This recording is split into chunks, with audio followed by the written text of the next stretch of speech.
दोस्तों आज का ये वीडियो हमारा एविडेंस एक्ट का इंट्रोडक्टरी वीडियो है। मतलब इसमें एविडेंस का इंट्रोडक्शन पोर्शन हम लोग डील करेंगे और ये प्रीलिम्स पॉइंट ऑफ व्यू से इम्पॉर्टेंट है। तो आइए स्टार्ट करते हैं। इसमें 3 पार्ट्स हैं, 11 चैप्टर्स हैं और टोटल सेक्शंस 167 हैं। और इसमें एक शेड्यूल भी था जो कि अब रिपील हो चुका है। केवल एक ही शेड्यूल था और वो भी रिपील हो गया है। तो आइए स्टार्ट करते हैं प्रियम्बल से। किसी भी एक्ट में प्रियम्बल दिया होता है, तो प्रियम्बल का ऑब्जेक्टिव क्या होता है? प्रियम्बल का ऑब्जेक्टिव होता है कि वो इंटेंशन बताता है कि वो लेजिस्लेशन पास हुआ है, तो पास होने के पीछे इंटेंशन क्या था लेजिस्लेचर का, वो बताता है प्रियम्बल। अब आइए, हमारा एविडेंस एक्ट है इंडियन एविडेंस एक्ट 1872। तो एविडेंस जो वर्ड है इसका मीनिंग समझते हैं। एविडेंस जो वर्ड है ये डिराइव्ड है लैटिन वर्ड से, जिस एविडेंस या एविडेयर, एविडेंस स्पेलिंग है EVIDENS, EVIDENS एविडेंस या EVIDERE एविडेयर। ये लैटिन वर्ड से डिराइव्ड है जिसका मीनिंग होता है प्रूफ करना, विच मीन्स टू प्रूफ या to show clearly, to make clear to the sight, या to discover clearly, to make plainly certain या टू असर्टेन।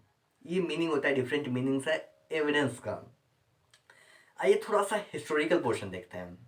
हिस्ट्री की बात की जाए तो इंडियन एविडेंस एक्ट के पास होने से पहले इंडिया में जो प्रेसिडेंसी टाउन्स थे, बॉम्बे, कैलकाटा, मद्रास, ये सारे जो प्रेसिडेंसी टाउन्स थे, यहाँ पे इंग्लिश एविडेंस लॉ फॉलो होता था। और जो मुफस्सिल कोर्ट्स थे वहाँ उसमें Muhammadan law of evidence follow होते थे, जो कि बाद में अलग अलग लॉ आए और Muhammadan law of evidence follow होना बंद हो गए। तो सबसे पहले एविडेंस एक्ट पर एविडेंस के रिगार्डिंग इंडिया में अगर कोई लॉ आया तो वो 1855 में लॉ आया। इसको आप कोरिलेट कर सकते हैं 1857 से, जैसे जो 1857 में हमारा इंडिपेंडेंस का फर्स्ट लड़ाई हुआ था 1857 में। 1857 से 2 साल पहले 1855 में हम लोग का एविडेंस एक्ट पे, एविडेंस लॉ पे पहला एक्ट आया, जो कि था एक्ट 2 ऑफ 1855, जो कि पार्शली लॉ ऑफ एविडेंस को कोडिफाई किया, but it did not affect the practice in vogue in mofussil courts. तो ये कुछ ज़्यादा दिन तक चला नहीं। फिर 1868 में अगला लॉ आता है एविडेंस में। 1868 में किसने लॉ लाया? मिस्टर मैने, MAINE, मैने या मैनी, जो कुछ भी बोलिए, prepared a draft bill of the law of evidence but was abandoned. क्यों अबैंडेंड हो गया? ड्राफ्ट बिल तो बनाया लेकिन अबैंडेंड हो गया। क्यों? Being not suited to the country, हमारे इंडिया के लिए वो सूट नहीं किया एविडेंस लॉ, तो उसे अबैंडन कर दिया गया। 1868 में आया। फिर 1871 में आया दूसरा लॉ। ध्यान दीजिए, 1855 में आया, फिर 1868 में आया, फिर अब 1871 में आया। 1871 में लाए मिस्टर स्टेफन ने। Mister Stephen prepared a new draft which passed as act 1 of 1872। और हमारा इंडियन एविडेंस एक्ट क्या है?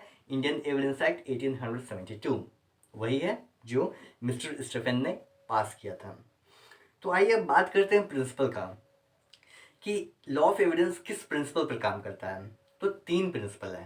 पहला प्रिंसिपल है evidence must be confined to the matter in issue, जो मैटर इन इशू है उसी के रिगार्डिंग एविडेंस होना चाहिए।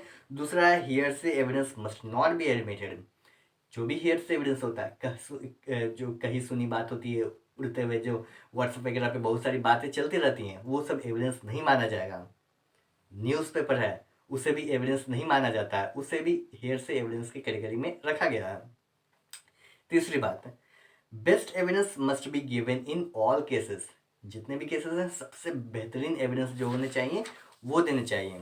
अब आइए ऑब्जेक्ट की बात करते हैं कि इंडियन एविडेंस एक्ट 1872 का ऑब्जेक्ट क्या है।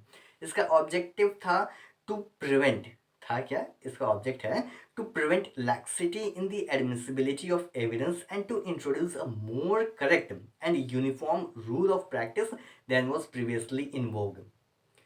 पहले एविडेंस लॉ के रिगार्डिंग जो भी प्रैक्टिस लॉ था, डिफरेंट डिफरेंट लॉ थे, सबको एक यूनिफॉर्म लॉ लाना इस एक्ट का ऑब्जेक्टिव था। और ये जो एविडेंस एक्ट है ये ट्रिब्यूनल के लिए नहीं है। ट्रिब्यूनल में जो इंक्वायरीज होते हैं उनमें एप्लीकेशन नहीं है एविडेंस एक्ट। और कहाँ एप्लीकेशन नहीं है?